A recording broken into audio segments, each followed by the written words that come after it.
Всем большой привет, дорогие мои зрители! Сегодня мы с вами приготовим очень вкусный, пышный и воздушный пирог на горячем молоке. Берем 2 яйца, добавляем 130 граммов сахара, 10 граммов ванильного сахара, щепотку соли. Взбиваем до пышности и посветления.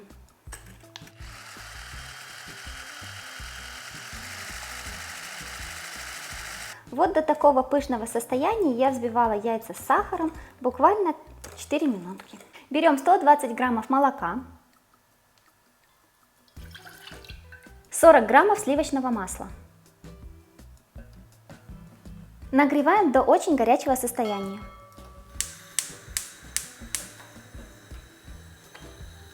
Одна чайная ложка разрыхлителя и 150 граммов муки.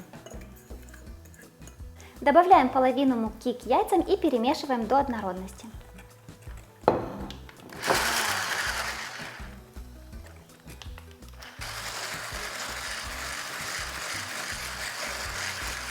Вливаем горячее молоко с маслом и перемешиваем.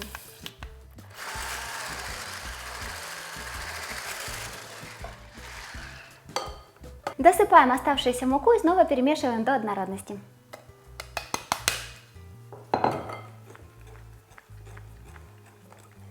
Как видите, пирог делается очень-очень быстро, поэтому заранее прогреваем духовку до температуры 180 градусов.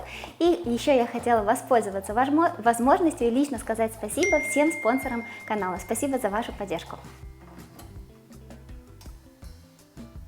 Диаметр формы 22 сантиметра, стенки смазываю сливочным маслом. Выливаем тесто в форму, оно очень теплое и приятное.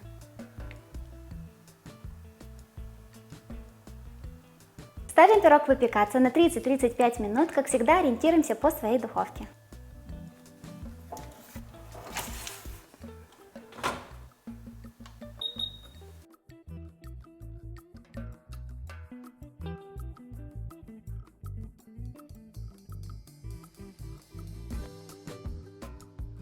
Проверяем готовность пирога при помощи деревянной шпажки.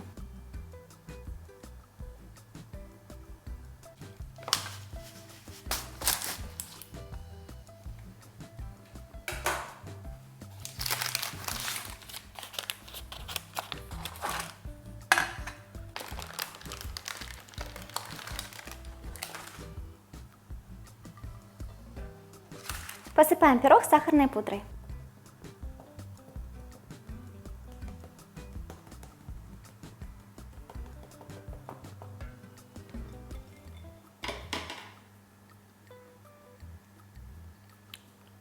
Теперь отрезаем кусочек.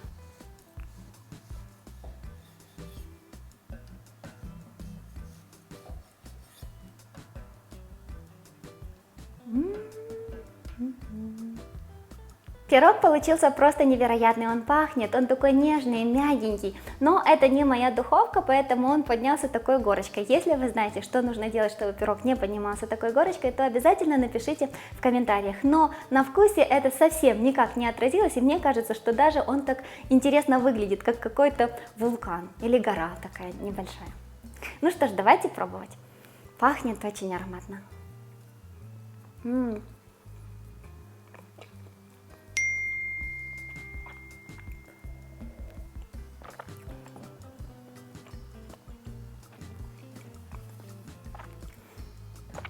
Супер пирог, мякиш получается влажный, но при этом он такой нежный, как бисквитный, в меру сладкий, очень вкусный. Можно сделать с любыми ягодами, можно сверху сливки, варенье, все что угодно, как вам больше нравится. И вы видели, как быстро он делается. Я надеюсь, что вам понравится этот рецепт, вы приготовите и порадуете себя и своих близких. Я же с вами прощаюсь, всем пока, до новых вкусных рецептов.